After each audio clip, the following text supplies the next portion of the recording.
Herkese merhaba arkadaşlar, kanalıma hoş geldiniz. Bugün sizlere burun ameliyatı serüvenimden, sürecimden bahsetmek istiyorum. 2 hafta oldu bugün, tam olarak 2 hafta oldu. Bu süreçte ne gibi sıkıntılar yaşadım, ondan önce neler yaşadım gibi bir sürü sorulara cevap, yanıt istiyorsunuzdur belki. Bu yüzden size böyle bir soru videosu çekmek istedim. Fark ediyorsunuzdur, fazla konuşamıyorum çünkü halen yeni 2 hafta oldu ve ağrılarım hala devam ediyor. Ve konuşmamı engelliyor ve duruşumu da engelliyor. Çünkü fazla kafama yemek istemiyorum. Bir ayı tamamlamak istiyorum. Her neyse, bunları ileriki zamanlarda yine anlatacağım sizlere.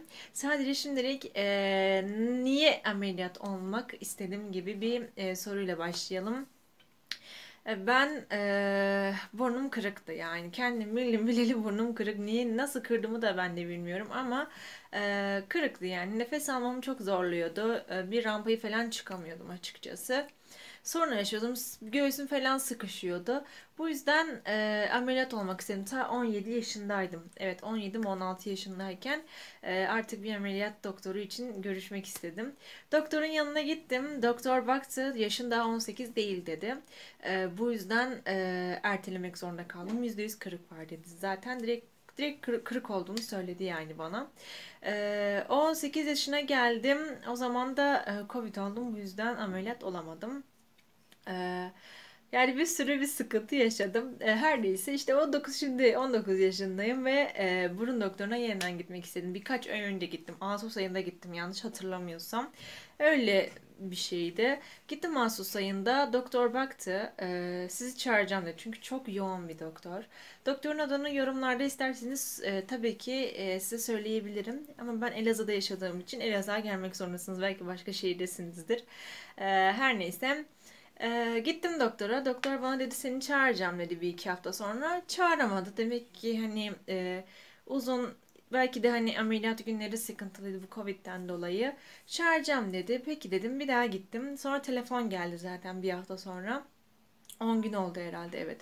10 gün sonra bana bir telefon geldi. İşte dediler pazartesi günü burada olun. Yanlış hatırlamıyorsam altısında oldum herhalde ben. Altısında oldum. Evet, evet, altısındaydı. Altısının işte 2 gün önceyi düşünsek pazartesiydi. Beni çağırdılar. İşte gelin Covid testi verin ki sizi salı günü ameliyat yapalım dediler. Ha yok, hatta pardon, pazar günüydü. Pazar günü için Covid testini vermemi istediler. Pazartesi de ameliyat olmam için servise gelmemi söylediler. Sonra tamam dedim. Bir saat geçti, bir daha aradılar. Çarşamba günü gelin gibisinden. İşte yine aynı şeyleri söylediler.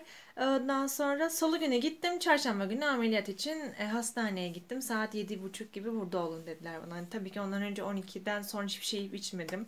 Hani siz sigara içiyorsunuzdur, belki sigara bile içmek yasak dediler. Tabii ki aynı şeyleri yaptım.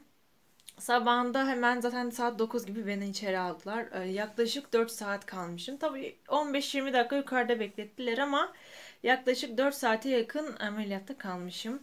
Zaten burnum çok sorunluydu. Belki diğer videolarımda da görmüşsünüzdür. Çok sıkıntı yaşadım. Ameliyatta çok ameliyattan çıktıktan sonra çok bir iki saat ağrım olmadı. Sonra demek ki artık ilacın etkisi geçmeye başladı ve ağrı yapmaya başladı. Tabii çok zorlandım. Hemşire falan ilaç getirdi. Normalde dozları çok yüksek olduğu için fazla vermiyorlar.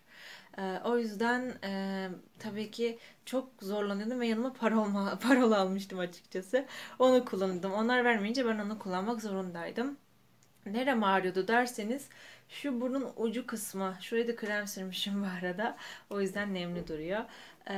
Burun ucum çok yanıyordu. Aşırı yanıyordu yani. 3-4 gün onun ağrısıyla mahvoldum açıkçası. Bir de benim şu kemiğim çok sıkıntılı olduğu için demek ki kemiğimi zorlamışlar. Tabii bayağı bir neyle çekişle girmişlerdir, belki öyle düşünüyorum. Demek ki ona kadar zorlanmışsa halen bu ağrıyı hissediyorum. Yanıyor yani buram. Hatta sanki sıkıyorlar kemiğimi, öyle bir ağrı hissediyorum. İnşallah geçer diye düşünüyorum bu ağrı. En büyüğünü atlattım zaten. Her neyse, işte ertesi sabah beni tabii narkoz meselesi var, bir de narkozu hiç narkozu değildim yani, fazla bir narkoz etkim olmadı. Sadece birazcık böyle ne diyeyim, saçmalamışım bir iki bir şey. Onun dışında bir narkoz şeyim olmadı. Zaten şöyle bir şey söyleyeyim size. Bir iki saat bir şey yiyip içemiyorsunuz. Ayağa bile kalkamıyorsunuz yani. 2 saat çok zorlandım. Midem falan bulandı. Benim midem de rahatsız olduğu için bayağı zorlandım. Sonrasında granüllü kahveler var ya, sadece suyla. Annem onu yaptı. Onu içtim. Bir iki yudum anca içtim zaten. Sonrasında mide bulantımı falan kesti. Yani eğer ameliyattan sonra narkozu atamam diye düşünüyorsanız 2 saat sonrasında izin hani verilirse o granüllü kahve içmenizi tavsiye ediyorum. Direkt atıyor zaten. Ondan sonra ertesi gün oldu. Zaten sürekli ben 15 dakikada bir kendime buz uyguladım ve bu yüzden hiç morluğum olmadı. Ee, Yani çok ya sürekli 5 dakikada bir ya da 15 dakikada bir beni uyandırıp bana buz koyuyorlardı. Ben narkozu uyuyarak attım. 3 gün boyunca uyuyarak attım. Başka türlü, çünkü gözlerim gidiyordu. Hiç ayakta duramıyordum. Başım dolanıyordu sürekli. Her neyse sonrasında şey oldu. Eve gittim. İşte yine aynı şekil 2 gün boyunca yine buz uyguladım kendime. Sonra doktor kullanma dedi. Tabii ki buzları da böyle bir bezle sarın ki öyle koyun. Yoksa damarlarınız incelebilir, zarar gelebilir damarlarınıza. Çok morluğum olmadı. Sadece ikinci günü gözlerim şişmeye başladı. Ertesi gün o indi. Bu sefer yanaklarım şişmeye başladı. Sonra o da indi. Morluğum hiç olmadı dediğim gibi. Sadece şurada çok az bir sarılık vardı. O kadar. Onun dışında. O da tam burası demek ki sıkıntılıymış. O yüzden orası sadece birazcık şeydi. Halen konuşmakta zorlanıyorum çünkü kemiğim ağrıyor ve yeni kafamı eğemiyorum zaten. Kafa eğmekte çok zorlanıyorum. Zaten bir buçuk ay kafanıza eğmeyin. Yani kötü olur bence. Burnunuz düşebilir. Ben o yüzden sürekli kafamı şöyle tuta artık fıtık geçirecekmiş gibi hissediyorum. Benim gibi de yapmayın. Ondan sonra işte tabii ki antibiyotik verdi bana doktor. Ağrı kesici verdi. Ondan sonra bir hafta geçti. Tamponların çıkması gerekiyordu. Bende tampon vardı. Ondan sonra ondan sonra takalım plak gibi. Sonrasında şeyler çıktı. Tamponları çıkartmaya gittim. Cidden çok zordu. Onun videosunu hiç çekmek istemedim korkarsınız diye. Çok ağrıdı. Zaten başta bunu doktor çıkarmaya çalıştı. Zorlandı, çıkartamadı. Bu tarafa geçti. Bu tarafı rahat çıkardı. Bu taraf biraz demek ki sıkıntılıymış dediğim gibi. Sonrasında zorlayınca çıktı. Tabi biraz kan geldi ama yapacak bir şey yok. Derin nefes aldım. Yani korktum açıkçası. Hiç nefes alamıyordum. Derin nefes aldım. Böyle başta çok güzel nefes aldım ama sonrasında demek ki içinde kan pıhtıları olduğu için kuru oldu ve bir daha tıkandı burnum. Bunun için doktor bana deniz suyu tavsiye etti. Deniz suyunu günde 4 kere kullanıyorum. Halen daha kullanıyorum çünkü 1-2 ay kullanmak zorundayım. Yoksa burnum tıkalı kalır ve derin nefes alamam. Boşuna ameliyat olmuş olurum. Sonrasında işte onu kullanıyorum sürekli. O şekilde açılıyor. Tabii merhemlerimi sürüyorum dikişli olan yerlere.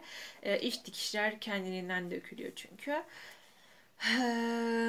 Sonra tabii benim her zamanki gibi bu kemiğim beni çok zorluyor ve sürekli bana doktor masaj yapmamı istedi. Bu masajı alçılarım çıktıktan sonra 2 gün sonra da alçılarım çıktı zaten.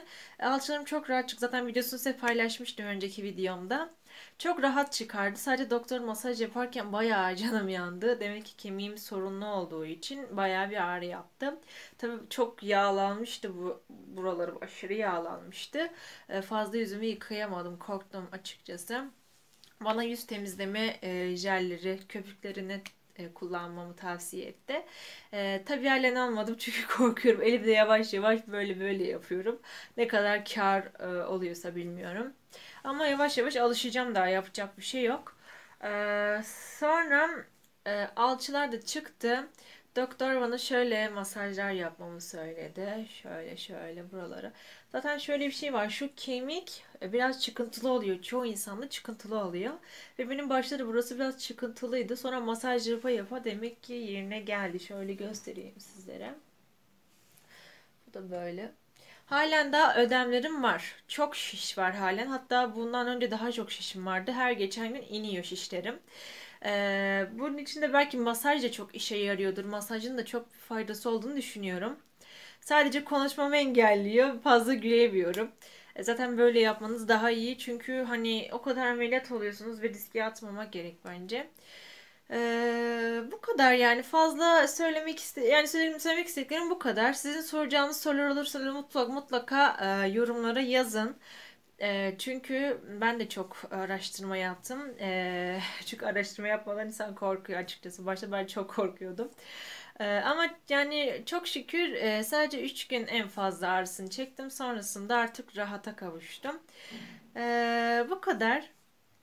İnşallah fazla sıkmamışımdır. İnşallah bilgilerim iyi gelmiştir sizlere. Kafanızdaki soru işaretleri gitmiştir inşallah.